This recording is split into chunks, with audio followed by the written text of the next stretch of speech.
Good afternoon, everyone. If we could all take our seats so we can start. There's a lot of seats up front, so please come forward if you can.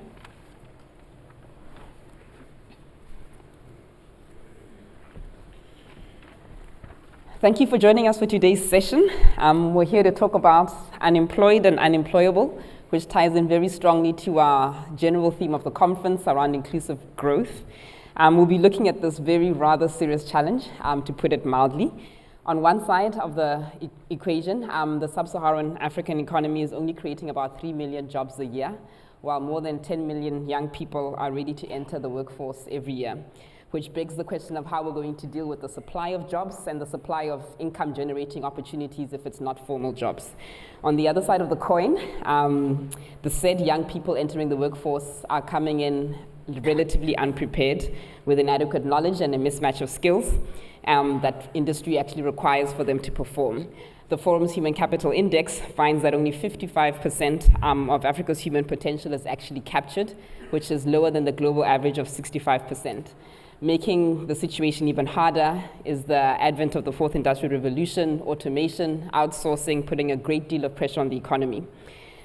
So this brings us to the question of how government and business leaders can counter this trend and foster skills and growth and job creation to address the unemployed and unemployable. Now that I've framed that question, the rest of the session will really focus on solutions, and I have the great privilege of leaving that to my esteemed panelists.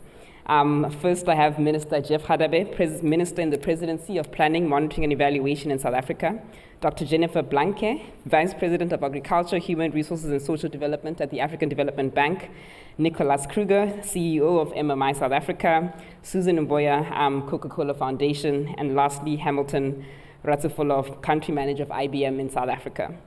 Mr. Kruger, I'd love to start with you.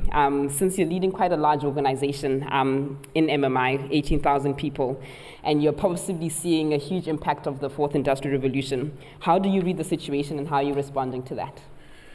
Yeah, thank you very much. MMI is the holding company of an insurance-based financial services group. We operate in 12 countries in Africa, outside South Africa. We have about 18,000 employees.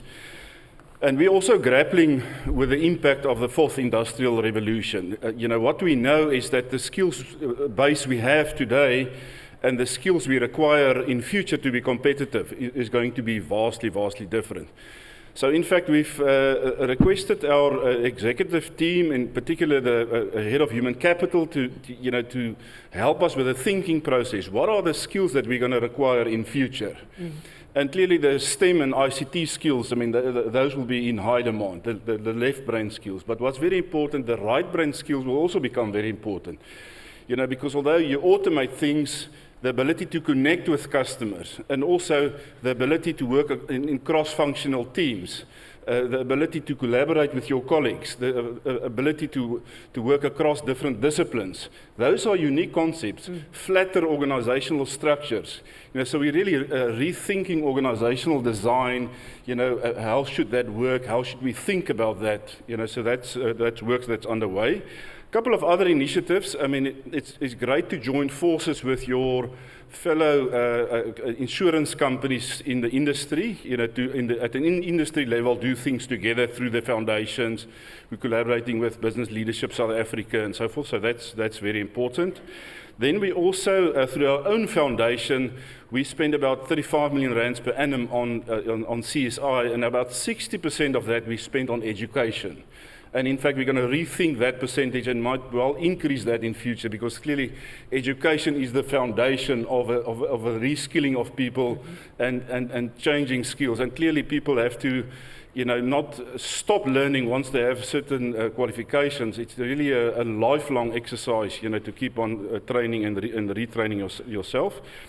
To us, enhancing financial wellness of people and our clients is very, very important. So many of our activities are focusing on, really giving clients and our staff the skills to enhance financial wellness. We really ask them, have you got a budget? Have you got a financial plan? So financial literacy programs is really at the core of our purpose as a group to enhance the financial wellness. What we also do clearly is very important to innovate and to, and to then think what skills do you require when you innovate. So we created a separate disruptive innovation unit where we partnered with fintechs. And by the way, that's a great way to access different skills or skills of people that don't want to work in big organizations. And we make our client base available and in that way help them to create sustainable businesses. And we also, through our Disruptive Innovation Unit, sponsoring the Chimologong precinct that Wit started, really creating an environment where entrepreneurs receive mentorships and training and so forth. So clearly, entrepreneurial skills also very important. I said we operate in 12 countries across Africa, so global mobility is very important. We constantly have the debates at Exco. What is the combination between, I guess, people from head office or from home, to really instill your culture, but then also to have local talent that really embrace the local dynamics, that you don't come with your South Africa perspective, but that you really embrace local dynamics. And I guess we find that I guess you certainly need a combination, and often it's great to have the CEOs being local people, but then some other key support roles maybe from head office until the knowledge transfer has taken place. And then maybe my last comment, in some areas of the group where we've consolidated businesses and ended up with excess capacity, we've created redeployment centers. And recently in one of our business, we had excess capacity of 200 people where we retrained them and then redeployed them throughout the group in different roles, and we ended up with something like 19 redundancies only. So I think that's a great, it's a great initiative. Thank you so much for that. Let me also move to you, Hamilton. You are also on the supply side, being a large organization, but with your special focus on ICT, you're in a very good position to tell us around the impact of digital skills and how you're also developing some of that. Please do share your perspective. Yeah, we attack the problem. Thank you, Apelani. We attack the problem from a number of areas. We saw a gap between a student who leaves school, grade 10, a graduate who finished university. They are all not ready, most of them, for jobs. So you still have to bring them closer to the technology of that moment for them to be effective. So that's one part. The other part, we also realized that we managed to convince IBM to bring the research laboratories here in South Africa and Kenya, and to be able to help, because we have research all over the world, but we don't have scientists who actually can work with real problems, solve problems here. So we open a research in partnership with VERTS and deploy a research lab. We have about 20 researchers and scientists working to solve issues in medical, in cancer, in SKA, in new programs that the South African government is looking at driving. So that's what we've done at a local level. But our biggest challenge is we have new technologies, blockchain, artificial intelligence. We have Internet of Things that require skills and talent, and you're not going to get that from anywhere. We decided to build an academy initially over the past 2 years, training about 100 graduates every quarter, and deploying them successfully into companies, both as IBM employees or hired by other companies. And we realized that is not going to, it's only solving a small problem. So we sat with the CEO of IBM, General Meti, and she made a donation of $70 million of an IBM computing platform to Africa, which today any country, any school can log on and experience blockchain, experience development, and experience artificial intelligence, the latest development tools. Now, we've actually partnered with the Department of Education South Africa, which probably will announce soon, where we said, why should a learner who come out of the South African institution, a schooling system, end up in matric and having done IT, but can't code? With this program, we're able to get grade 10s, 11, 12s to start coding at an early age of grade 10, 12. So as if there is no job, if there is no university, they can self-employ, they can start up their own businesses. So we believe the way to attack this is to be able to provide technology free. We've done that to the kids. The technology is running on the same WhatsApp platform that you use, so they can access it. And we're just partnering with governments in South Africa, across Africa, in Nigeria, everywhere, to make sure Africa in the next 5 years, we can at least develop competent, skilled people, 25 million of them, in technology and digital skills.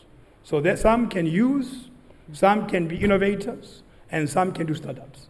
So it's a real program of trying to see how we can empower and move, and all the kids who participate all in this program called DNA, Digital Nation Africa.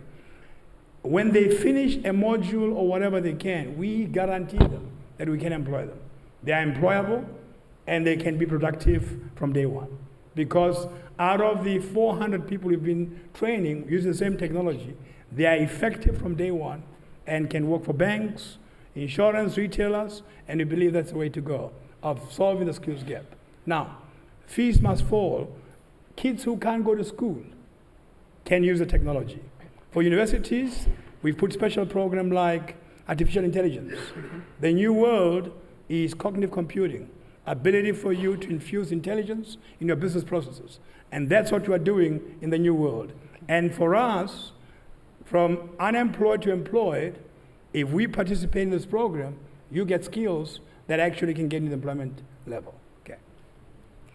Thank you very much for that contribution. Susan, I'd like to turn to you. You are creating opportunities in a different way through Coca-Cola's initiatives. I know you've already been popular for 5 by 20, but I know you're doing a lot of other things now to empower young people. Please do share some of that. Sure. Thanks for that. And I think we're all very familiar with sort of the dire statistics that say, you know, there's 11 million youth coming into the market, the job market every year, and you know we can only produce half the number of jobs. But the other thing that we have to take into account is that the very nature of the job market is changing. It's not what it used to be. You know, before it was very binary. You either had people who were unemployed or they had a job. You know, now with the way that this younger generation works, you know, they tend to do multiple things at the same time. You know, what we call mixed livelihoods. You know, they don't necessarily want to focus on one particular job. They want the opportunity to do many different things. And with the Youth Empowered, the Youth Empowered for Success program, which is the program that the Coca-Cola Africa Foundation has started, you know, as we did research, we realized that almost all of them are working in some way, shape, or form. You know, it may be in the family business. You know, it may be helping back in the village, but they're all sort of earning an income here or there. And so as we developed the program, we really made a conscious effort to develop it for this particular demographic and for this, for the trends that we were seeing.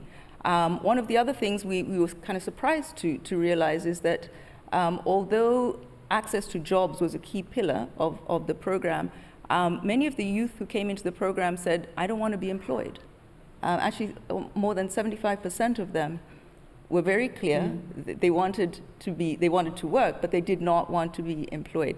And so, you know, the first pillar of the program, or rather the first key thing I would say is, you know, as we develop youth empowerment programs, ensuring that those programs are relevant. And what do I mean by that? Rather than focusing on getting youth ready for a particular trade, really focus more on transferable skills, on skills that will enable them to start their own business, things like, you know, ensuring that they're able to develop their own business plans, for example, present those business plans, understand, do their own market analysis, and understand the viability of the ideas that they have. We also, you know, the second piece is around accessibility.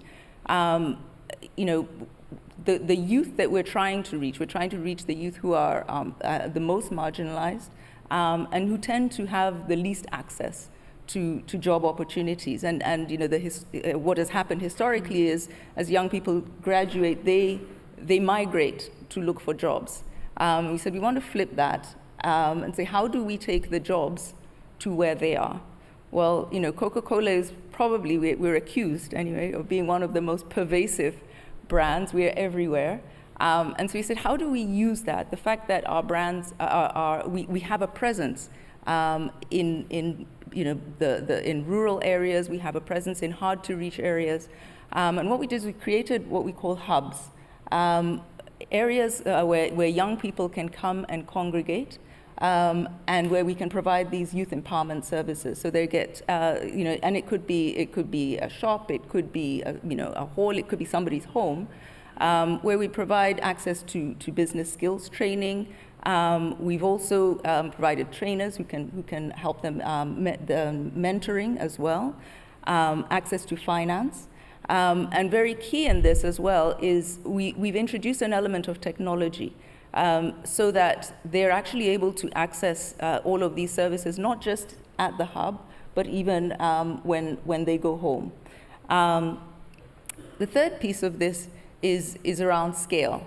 For us, for a youth empowerment program to be effective, we really do need to be able to reach, not just sort of the youth in the urban areas, but to be able to take this, and we're looking at this across 6 countries in Africa. And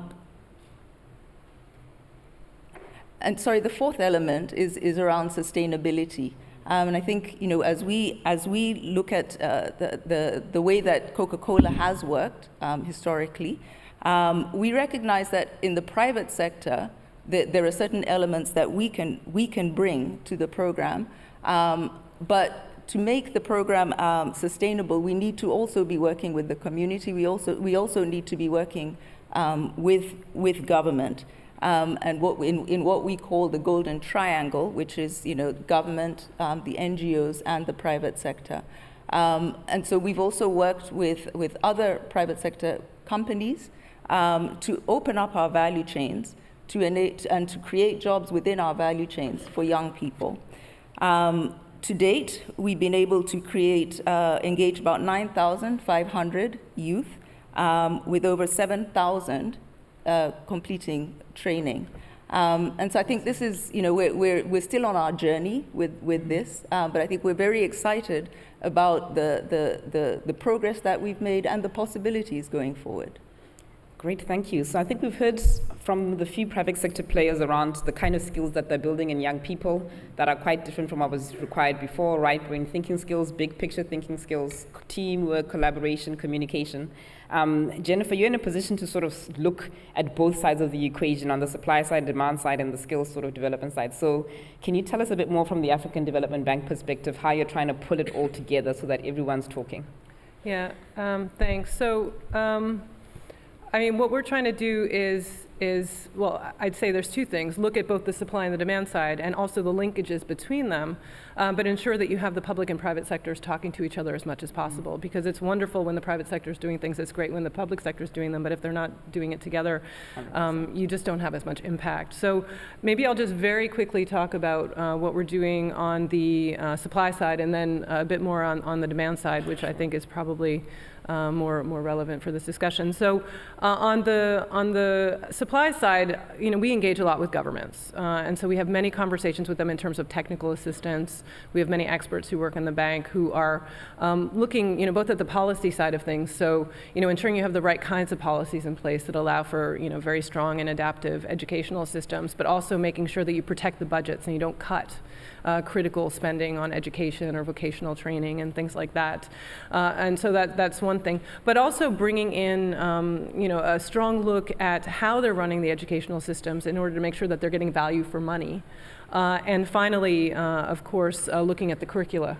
And they're never on our own. There, it's critical to bring in the private sector because, although nobody has a crystal ball as to where everything is going, particularly with this 4th Industrial Revolution, the private sector has a better sense, and so it's important for them to be involved. At least they know what the situation is now.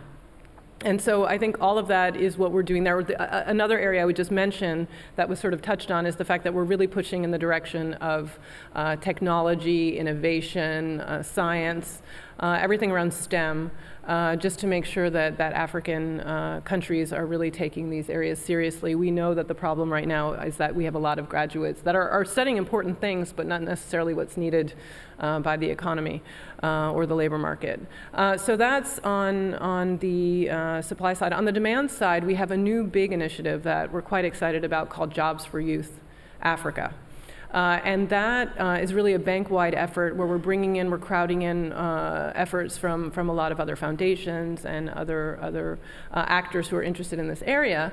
And it has many different elements, but I'll mention, sort of two that I think are interesting and that haven't been mentioned yet.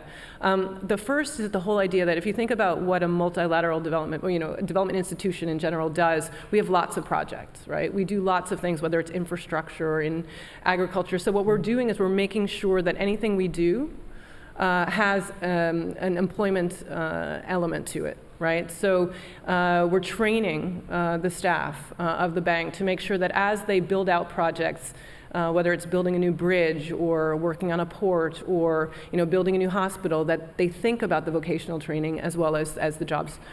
So that we're trying to create actually over the next 10 years in this and in other ways about 25 million new jobs.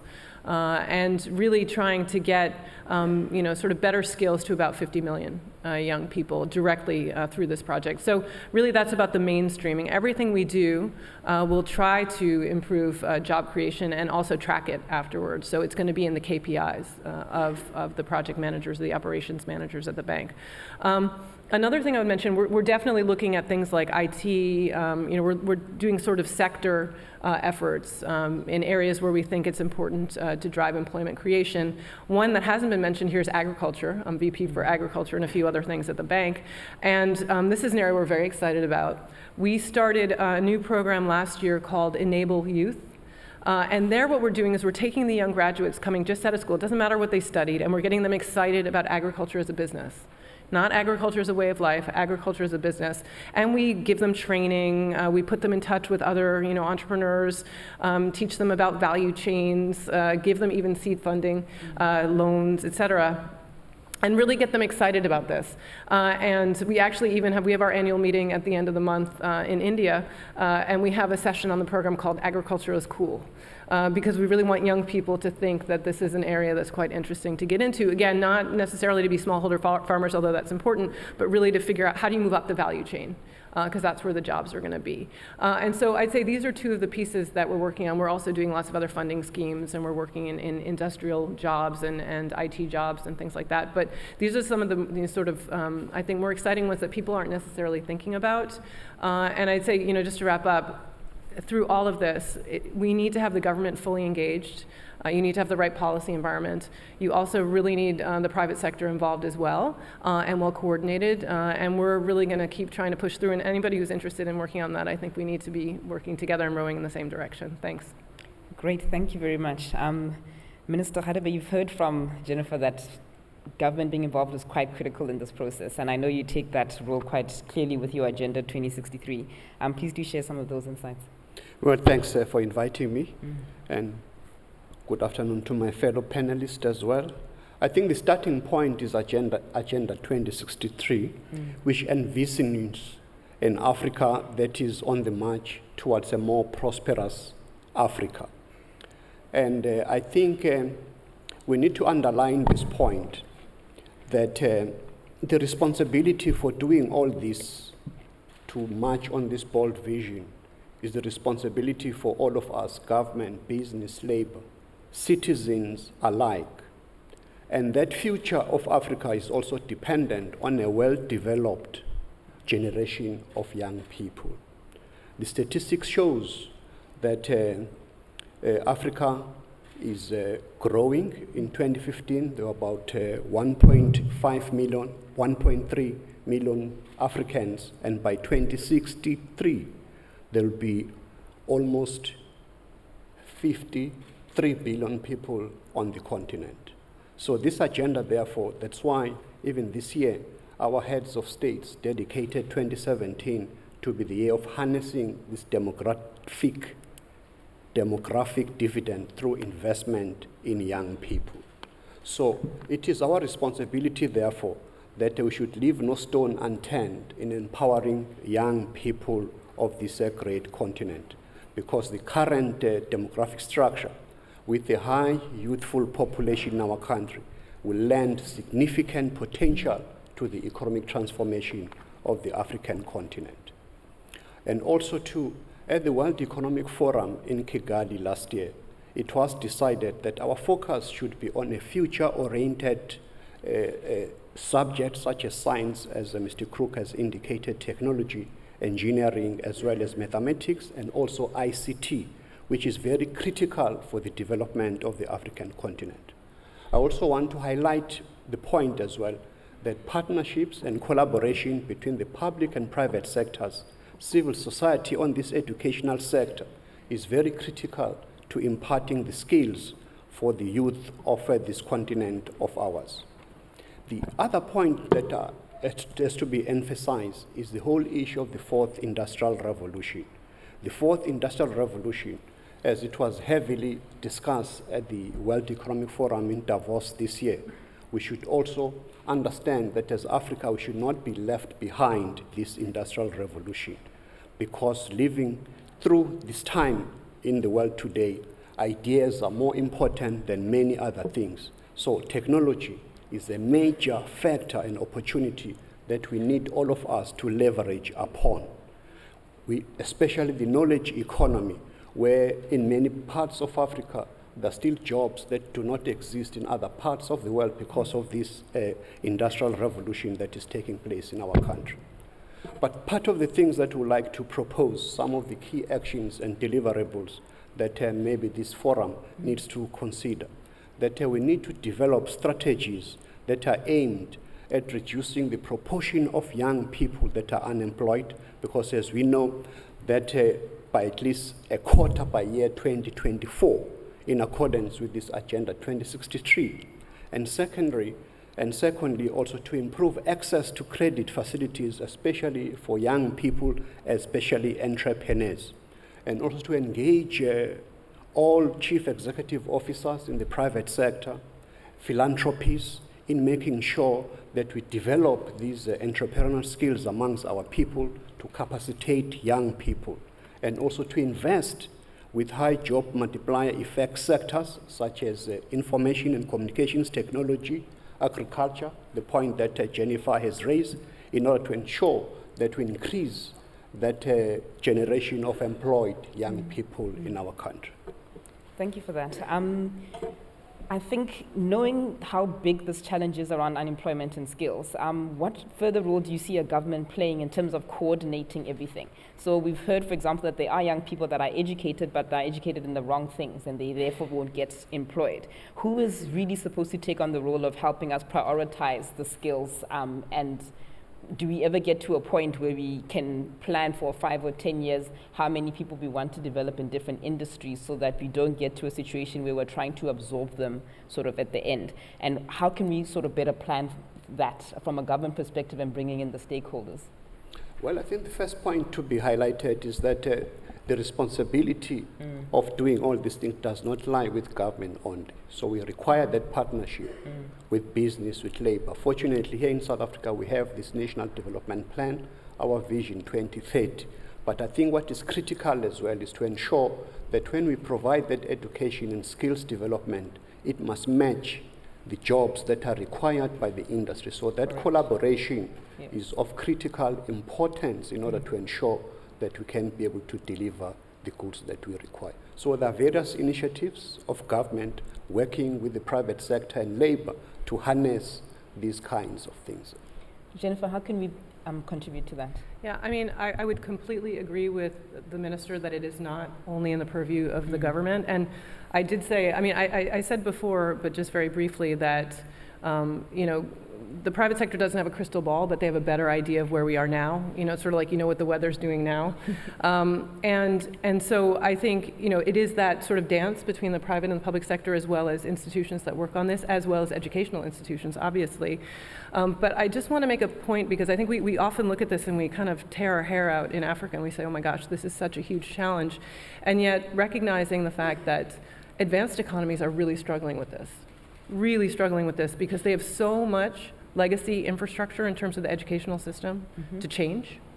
I work a lot with the Canadian government, and they're having to complete, because they recognize that the jobs of tomorrow are not the same as the jobs of today, and their educational system is still actually preparing people for the jobs of yesterday, not even today. And so I think we also have to get a little bit more positive in Africa about the fact that, the fact that we're starting, and I'm not saying that there's nothing, there's some very, very good work that's already been done, there's some very good schools, I mean, a lot, but the fact that there's a bit less infrastructure in place means that there's less legacy, and it's really sort of a carpe diem moment to say we can really do this, and we don't have to throw off so much of the past, and we can really move forward looking forward. But that really does require a multi-stakeholder, not to speak, the form speak, but it's true, really multi-stakeholder approach. How do we surface some of the data? Because my worry sometimes is that there is a lot of things going on, but public sector doesn't have sight into what private sector sees and vice versa, and we're all looking at different data sets in terms of what skills exist, what job opportunities will exist in 5 years. How do we bridge that data gap, essentially? I mean, it's a pain, because if you take the tech world, it's moving so fast. 2 years ago, we were not in artificial intelligence. Now it's fully blown AI. We're talking IoT, but now we're here. If you look at things that are moving so rapidly, and the challenge we have is that the student we're getting from university is not taught, and the curriculum is not aligned. But I want to make a point probably that can help us is there is a new collar job. And this new collar job for us is not a graduate. It's a digitally skilled individual who might not have been to university, might have finished high school, but do cybersecurity, can hack, can do application development, can build apps, and therefore we are paranoid and obsessed with people going to university, when we can actually do new collar jobs and train people to be available for the new jobs. For example, while I'm hiring 100 people, not all of them are graduates. Some of them are very good guys with matric and maths. We are able to train them and get them to be effective in these new collar jobs. So for us to solve the problem, we've got to be able to mix it up. We need, of course, guys to go into PhDs and be scientists, but we need to also take the masses and be able to train them in areas where the skills are required. For example, we need a lot of developers in Africa. We can't keep outsourcing work to India. I mean, we've got to bring work here, and we have the capacity, but we're not training enough in the right areas. So for us, it's about looking at the gaps we have. When I took over IBM, I look at the gaps. Everybody used to say no skills. I decided we're going to go to schools, we're going to hire matriculants, we're going to hire some graduates, we're going to mix it up together. We're producing today top-class digital skills that are able to address issues in the modern economy. And I believe if we do that pervasively, and that's why the donation of a digital platform to Africa is really a breakthrough, that each country, you don't have to ask IBM. You just go DNA Africa, you'll be able to log on. We believe that grade 10s, if grade 10s, 11 and 12 in South Africa, for example, can be trained in just Java or whatever development language. By the time they finish school, they can decide not to go to work. They already can have skills to go into the employment and create their own businesses. And that's what we're going to do for Change Africa. Okay. Thank you. I think you raised some interesting questions around how involved private sector should be in almost specifying the curriculum or what is actually studied in detail. I don't know if, Nicolaas, from your perspective in financial services, you feel that that could actually help with that deeper engagement with universities or colleges or wherever the training happens, that you're more involved in sort of curriculum specification. Yeah, I agree with some of the previous speakers that the private sector is really very much in touch with what are the skills requirements. And we need to be proactive and engage with not only universities but schools as well, to get the foundation right and to identify the people with the STEM skills and potential ICT skills early on and make sure that we nurture them and fast track them. And I guess, as some of the other speakers have said as well, it's not only about university degrees. That's also important, but vocational training is also important. So we need to think very differently. And certainly very close partnerships, is really the way to go. We really need to form partnerships, and we as MMI have interactions and collaboration initiatives with more than one university.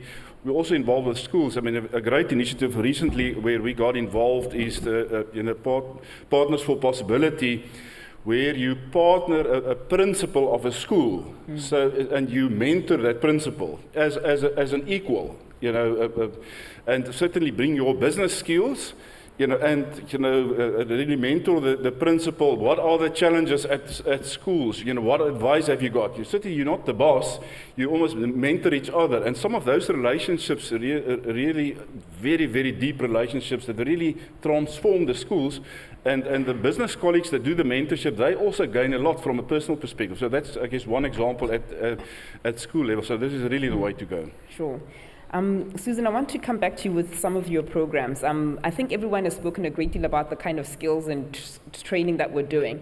Often when we're trying to create those economic opportunities like your programs are, my question as an entrepreneur is that, will there be enough pipeline? And how do we support the pipeline of opportunities after creating these skills for young people? I think that the answer is yes. There will be a pipeline, and I think we had heard earlier. You need to look at both the supply and the demand. We are at an interesting place. We have this sort of challenge and opportunity with young people. We have this abundance of young people and energy and talent, and if we are able to harness it and leverage it, I think this is, this could be a huge inflection point for us. In terms of harnessing on the supply side, young people, when you talk to employers, we've heard a lot about some of the hard skills. The biggest gap that we have is really on the soft skills, is on the job readiness skills. I often give an anecdote, which is sort of the best way to dimensionalize this. When we were doing research for the YES program, the Youth Empowered for Success program, we talked to young people in Alexandria. Met this young man sort of standing on a street corner, and we were asking them how long they'd been looking for a job, and he said, well, I had a job, but I quit. And we said, okay, so why did you quit? And he says, well, he's university educated. He said, I went to work for an ad agency. But one day I came in and they said, oh, you know what, you need to go home and wear a suit because we've got a client. And he said, I told them I wasn't going to wear a suit to work. And he quit. And for me, that really sort of epitomizes the problem and why a lot of employers find it risky to bring in young people. So as we think about how we create the market, how we create this workforce, the soft skills, that enable them to come into the workforce and succeed from day one. Mentoring is going to be key to that. For many of them who are entrepreneurs or who are looking to be entrepreneurs and are going to be looking for financing, how to present themselves in a situation like that. On the demand side, we've talked about the size of this population. 195 million of them today. Projected to be 395 million by 2050. That's a huge market. And so one of the things we're looking at with our program is how do we create a kind of a marketplace where they become their own market. Because it's one thing to create all these skills and jobs and services, but who do they sell to? Exactly. And I know I'm generalizing here, but in Africa we tend to look outside the continent as, success is when I can get business outside the continent. How do we create a mindset that says, no, the market is right here, and have our own young people not just creating the jobs, but actually leveraging the services and jobs, the goods and services that they're creating. Great. I just want to emphasize the point that Kruger made about this collaboration between schools, the private sector, especially on these critical skills. There are very staggering statistics that show that 60% of the children who are at primary schools this year, 2017, will be in jobs that do not exist at the moment. So which means that that collaboration between government and the private sector is of critical importance. Even the curriculum cannot just be decided by government alone. There has to be a sit-down meeting planning for the long term in order to ensure that the future of the children is guaranteed here in Africa. You've heard from our panelists, and I'd love to open up the floor for you to challenge them with some questions. Please do raise your hand. We have some roving mics, and we'll take about 3 questions, or 3 or 4 questions, before we continue with the answers. Any questions? I think there's one.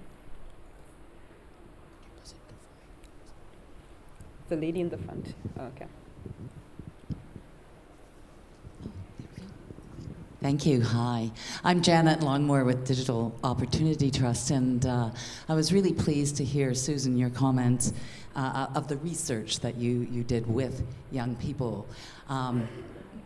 Just one comment, there are no young people on the panel.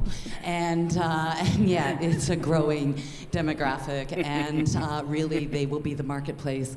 So I'm curious to hear from all of you, or from anyone specifically, more about how you envision engaging with young people in terms of their ideas for driving the future of work, the skills, because they are really, they are creating that now and into the future. So love to hear more. Thank you. Engaging young people. Any other questions?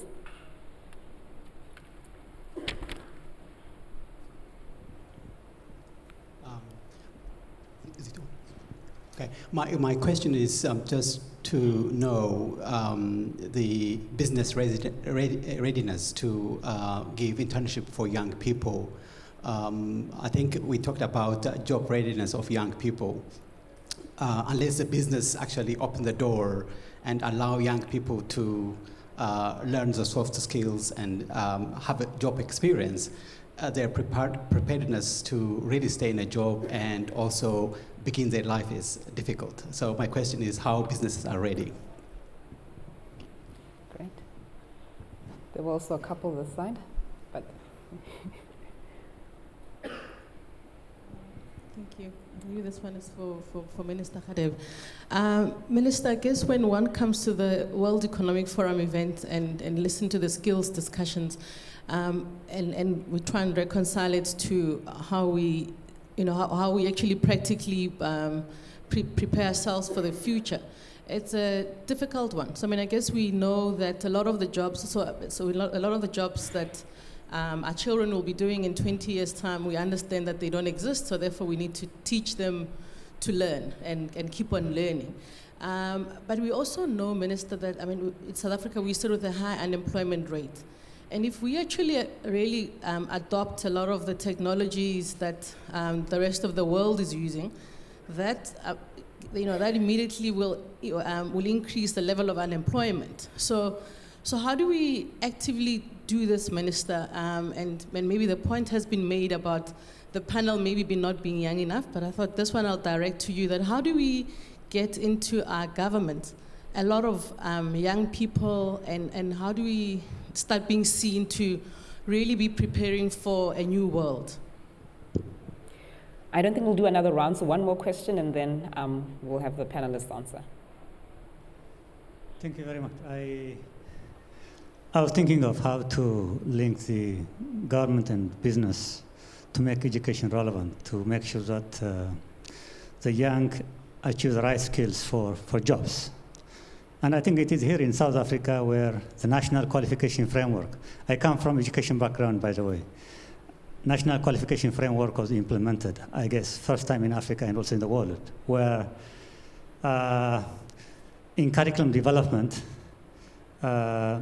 that first the labor market is studied, and then appropriate types of competence are identified, and then the business community is involved in ensuring that the competencies identified are relevant to the market needs, and also education and training institutions are well prepared before they start receiving students for training, and also to make sure that graduates have the right competences.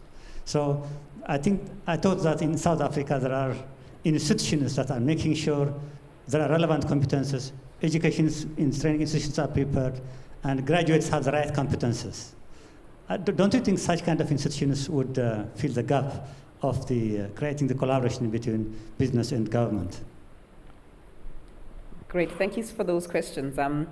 Does any of the panelists want to jump up to start the first round? Sure, Susan, go ahead. I can take maybe the first question, which is really about how do we engage young people. And I think for the YES program, I mean, I'd love to say that this was all our idea, but the program has evolved significantly, and it's evolved driven by the needs and the insights from young people. So an example of that, the hubs that I talked about, that came from young people. They didn't want a classroom setting. They were very clear. And they didn't want to sit in a room the whole day. They wanted to be able, so our program training has been changed. It's now very modular, so they can come and sort of pick and choose what they want to do. They can train as they feel they need it. We've had people who have said, what, I have a job interview coming up tomorrow. I'd like to learn about how to interview. So I think that's key. And then in terms of the job readiness and business readiness, our readiness to take in young people, again, I think we really have to be driven by what the market reality is today. And if we don't change, and I think all of us in the corporate world are starting to realize that if we don't change, we will not be able to maintain the kind of talent that we have. Being able to have the kind of flexibility that young people not just require but demand these days. Those are all things that, as a company, we need to be thinking about. Fortunately, one of the things we're also realizing is that those changes tend to work for everybody. So when you do have flexible work hours, it's not just something that is special for young people. It's something that drives productivity across the board. So I think long answers say listen to them. Jennifer, I know you want to jump in. Yeah. I think we probably all think we're pretty young still. At least we're children at heart. 50's the new 30 and all that kind of thing. Although I think our moderator does actually qualify still as young. No, but all kidding aside, I actually kind of almost had to think twice about what you said, because we would not do any of what we're doing unless we were engaging young people. And they're engaged in every step of the process. We even had a great agripreneurs pitching session in Nigeria, in Ibadan, last week. Where again we had a feedback loop, and the learning from that was, I mean, not that I think it's earth-shattering, but the women that were there need more training in pitching. They have great ideas. So, and then that's like an ongoing, and we don't want to wait until they're 23. How do we actually get them when they're younger, And so I think that it's becoming part of the DNA, actually, of people working on these things, that you can't do these without actually integrating young people. And then I think there was another question on business readiness to hire people. I mean, this is a mindset issue in particular, and I mean, I think it would be interesting to hear the perspective from Coke, well, from all of the three companies actually, because I think often, and this is true everywhere, there's that sense that if we stump up the cash to do the training, but then they're going to be stolen by someone else. But I think that mindset is changing. I think it's starting to change. So I'd be interested to hear actually how they're approaching that, because it's something that we know is a challenge, and yet it's got to be part of the solution as well. Okay. Great, sure. Yeah, I mean, I think from my side, I always look at my background. Hired by IBM as a youngster coming out of university. I'm absolutely not business ready. And my degree and the work I was going to do, totally far apart. Have to develop me from scratch. And out of 60 of us, they end up with, after 3 years training, end up with only 20. 40 were stolen or poached by other people. Now, the philosophy of working is you continue to build. I hire 100 graduates every quarter, And I'm sure by 3 years from now, my competitors will easily help themselves with half of them. But I've got to keep building. I can't worry about the loss I have. I've got to keep looking at the business requirements and looking forward and building capacity. So it's very interesting that it's multinationals who build capacity quite often, who train, who develop. Local companies don't invest a lot. Maybe what Nicolaas saying we invest. But I look back when I started, it was multinationals, IBM, who hired lots of black guys and trained them. So for me, we respect companies that continue over the years to continue to focus on building talent. Okay? But let's go to a question which I like to address of more technology means less jobs. I differ. We'll increase our staff from currently 2,000 to more, probably 3,000, 4,000 because of new technology. In terms of hiring them in data science, we need new jobs called data scientists. So we need cybersecurity specialists. We need artificial intelligence people who can do work. So, and we need developers, lots and lots of developers. We can never have enough. So the question is, where are the youngsters who can go into these fields? And if they don't have maths, they can't feature. So our challenge is also get our kids, or most of the guys who qualify, come from high school. That's why it's important for the government to emphasize mathematics, because you can be able to do a lot more with math student if you don't, rather than non-math students. So for me, technology is not going to kill people. It's not going to take jobs. It's going to create more jobs and more opportunities, higher value jobs where people get paid better versus labor wages. So that which you pay in the old. So for me, I'm really saying, answering you, technology provides new opportunities and vast opportunities. I'll give you an example. We have a center which takes work from Europe because we have a team that specializes in supporting a certain technology. So we outsource work from Europe to here in South Africa, in Randburg. And we have about 500 people just doing that. They speak Spanish, but they have learned the technology, French, Dutch, in order for us to support work offshore. So for us, you can train people and you can develop them to be able to be effective. So I don't agree with technologies take jobs. Technology creates new opportunities. Okay. Yes, just a couple of comments from me. Comments around young people are absolutely important. We need to understand the behavior and the needs of the millennials. And in the same way as we segment our client bases and have different approaches, we have to have different approaches to manage different generations. The millennials will have to be managed very, very differently. I mean, I've been with one organization for 26 years. Certainly the millennials will not be that loyal. They've got a totally different view of the world. So and are businesses ready? I think businesses have to change tremendously, to be able to be, a great place to work for these youngsters. And also, I guess, around the question, are businesses ready to recruit unemployed people and to retrain them or to upskill them? That requires a change in mindset. And I guess bigger organizations have an increased responsibility to play a role in society as well. So in South Africa, we've had an ongoing discussions between various business leaders to create 1 million jobs. And you can think of all kinds of excuses not to, take in people, but you have to play the role in society. So, I mean, we have one initiative where we take in, say, 40 unemployed people and trying to train them into salespeople. And we hope to then recruit 70 to 80% of that. But that's a big effort and it requires a mindset change. But if we don't start that, we won't be successful. Maybe that's the last comment. I fully agree with your statements around impact of technology on jobs. And I guess we need to participate in the fourth industrial revolution from an Africa perspective. So we have to embrace these new skills. Certainly, some of the roles will be disrupted. Some job families, like administrative roles, will disappear in future in some places. but new jobs will be created around, other technologies. Very interesting, just a last comment, is the work that the World Economic Forum has been doing around Africa's skills, and so that's very, very insightful, and one must go and have a look. And what's very interesting, they plot the Africa countries and say, well, are they ready to adapt for these changes? And unfortunately, most African countries are below average, from a capability to adapt perspective.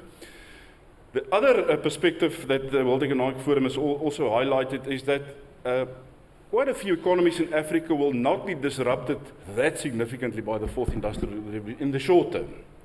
Unfortunately, South Africa is not in that category. South Africa will be disrupted quite a bit, because ICT skills play a tremendous role in the economy and so forth. So South Africa has to lift its game because it will be disrupted quite a lot. And in fact, South Africa is slightly below average from a capacity to adapt perspective. So we really, I guess, have to embrace the fourth industrial revolution. And I guess on balance, hopefully we'll create more jobs than the number of jobs that will be displaced. Great. You Just have a final comments, yes. My final comments on the questions, engaging with young people. In South Africa, we have a body called the National Youth Development Agency that was specifically established in order to attend to the challenges of young people, especially education, and also to assist them in terms of getting into businesses. About 3 weeks ago, for an example, I had an engagement with young people. These are entrepreneurs, innovators, academics. I was so pleasantly surprised about the quality that young people, their innovation, they even invent things. But one of their major challenges, they say, is support, financial support from government. Minister of Science and Technology is in the room. We have a target in this first 5 year of implementing the National Development Plan from 2014 to 2019 to invest about 1.5 of GDP on research, development, and innovation. But at the moment, we're at about 0.79%. So there's still a long way to go. But I'm just answering your question that we need to have more engagements with young people. On the issue of technology, I want to support my panelist. I think we should not fear technology. We should embrace it, but also look at some of its negative impact, because we cannot fight progress, we cannot fight technology. In the first industrial revolution, there was a group in England called the Luddites who were fighting, breaking down machines when the steam engine was invented. But they were fighting a losing battle. It went ahead. So I think our caution would be that, especially as Africa, let us not be left behind by this fourth industrial revolution. Let's embrace it. Let's be dedicated as adults to lifelong learning, so that we must reskill ourselves on a continuous basis, while our young people, they must be part of this fourth industrial revolution with vigor and vim.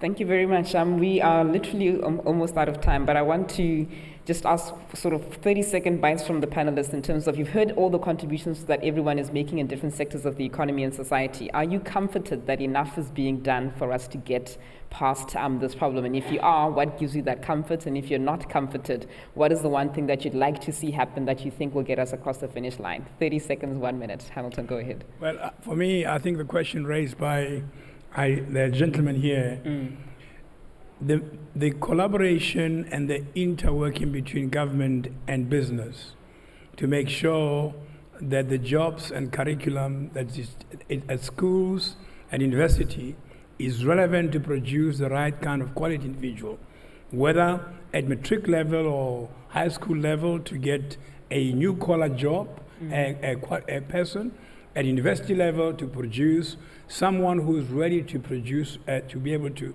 be effective. But also what we should neglect is the PhD science research work that builds patents, that builds innovation, that builds long-term solution. That we should not neglect. And so for me, that is really area that I'd like to see more and more government collaboration with the private sector. Great. Jennifer?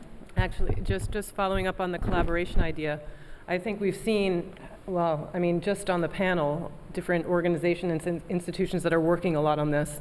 I'm sure the room is filled with people who are working on this. And it's great. There's a lot of really great work going on. Of that, I'm convinced. And yet, are we all rowing in the same direction? And are we, sort of coming together and multiplying the work that we're doing? So what I would hope to see is that there's more collaboration in this area across organizations, whether it's across companies between each other, or across governments and across different types of institutions, so that the total impact on educational systems and employment is greater than the sum of the parts. Thank you. Susan. Maybe just to build on that, I think collaboration is the first step, scale is the second. And we all through today have had fantastic ideas, but they tend to be localized, they tend to be limited, even though these are ideas that have huge potential to scale. So that would be the other push, I would say, is if you have something that works, let's really focus, that would be the next step for me, is scale. Thank you. Nicolaas?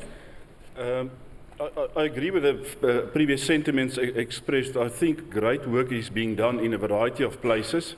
But if you look at where we are today, Africa's relative skills gap is the biggest of all regions in the world. So I think we've identified the problem. There's a lot of initiatives, but we need to take it to the next level and to use the platform of the World Economic Forum to to connect like-minded businesses, but also to to have these debates, but then also to fast-track collaboration between business and government and civil society. That's really required to take it to the next level, and in a couple of years' time, hopefully in 5 to 10 years' time, on a relative basis, Africa will no longer be behind. Great. I concur with my fellow panelists on this collaboration. I'm sure you do. Just to emphasize that in other countries that has been proven to be correct. If you look, for an example, in England, University of Warwick, they don't just teach students from the air. They sit down with the industry and business so that they tailor the curriculum to fit the industry. I think we need to do that in Africa as well. Excellent. And I must end our panel session with that. Collaboration, scale, high-tech innovation, IP is some of the keywords that came out of that. Thank you, everyone, for coming through for the session. And thank you very much to our esteemed panelists for your contributions. Thank you.